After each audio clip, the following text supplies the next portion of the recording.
So Julian was a remarkable individual. You know, he's someone that we think about every day, not just me, but so many people at Memorial Sloan Kettering where he was treated, from staff members to nurses.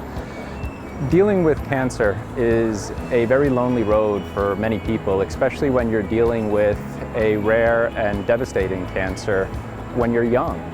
And what rare and often cancers that affect adolescents and young adults often lack is a community. And that can make caring for them exceedingly difficult. Julian came with such a community that it was tremendous. He had such a remarkable support system from his parents, from his family, to all his friends who were there throughout the courses of his treatment.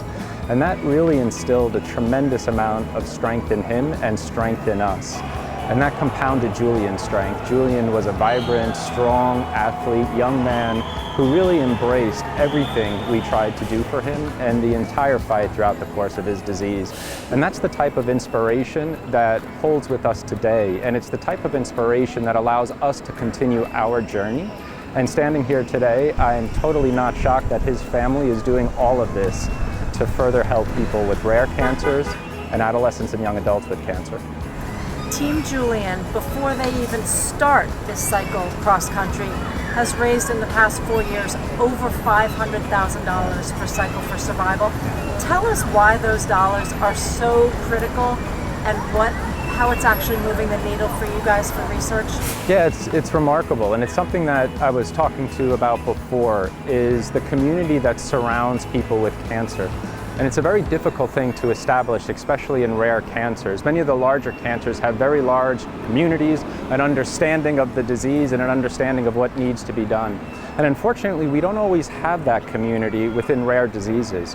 And that community really stems from an understanding of what patients go through, of what they and their families will need during this journey, about what doctors they should see and when they should see them, and even the treatment paradigms. Osteosarcoma, which is the disease that Julian had, we've really not seen any major medical breakthroughs within the last 20, 30 years for patients with advanced disease.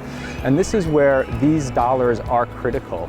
And this is something that Cycle for Survival has done with rare diseases, is that they built a community, a place where patients with rare diseases can go to know that other people are there on their journey with them, but also that there's information, there's science. We're moving the needle forward, not only with the advancements within the disease, but also in our understanding of how to care for the unique psychosocial needs of young people with cancers. So that money really becomes our lifeline, because we can't always depend on governmental funding. We can't always depend on pharmaceutical involvement. We have to really go out there and elicit interest in the diseases so that we can actually begin to change outcomes for patients.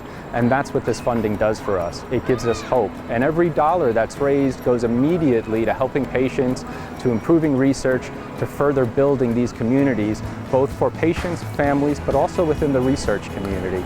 So exceedingly important.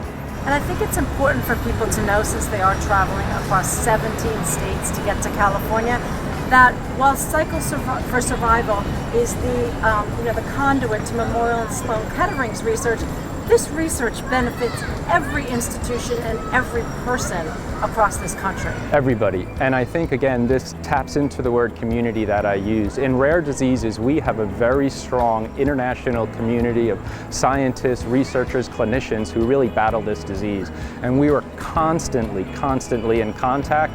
We're forever talking and figuring out ways to move the needle forward in the types of treatments that we have. The research that we do here at Memorial Sloan Kettering can influence that community, just as every member in that community will influence us and the work that we are doing. And one of the things that we try to do very quickly within the community is to disseminate this work. So this is work that as soon as we see advancements, we begin to bring that out. And when I say we, I mean the collective we. Things may be coming from Europe, New York, out in Santa Clarita where they're biking too. So that's the important aspect of this. It's this collaborative nature. It's the dissemination of results. And I can even think within the last 6 months, we have about 3 new clinical trials here at Memorial Sloan Kettering, some homegrown because of the work of Cycle and Survival, others that we're actually collaborating with other institutions across the world, because every person, every dollar matters in a rare disease. Cycle for Survival, we've seen the video, everybody on their stationary bikes. There are other, venues. It happens, all over. This is a new twist, going across country for 2.5 months and 17 states on Cycle for Survival. What is just your sort of reaction and thought to what the Fraser family and Jamie Meehan, their friend, are doing? Well, it's remarkable. First of all, I wish them the best of the luck, and I know they're going to be tremendously successful. But it's the type of innovation that they're actually doing in biking across the country. They're going to be bringing this message miles and miles and miles to some of the obscurest corners of our country, where we need to bring an understanding of what this type of fundraising, this type of research, and this type of effort can do. And it's the innovation that is remarkable. From this, it's going to grow, and it's going to grow in a way that they're going to touch almost every individual that they come across on that journey, and it's just remarkable. And I wish them the best of the luck, and we're so excited to be here today.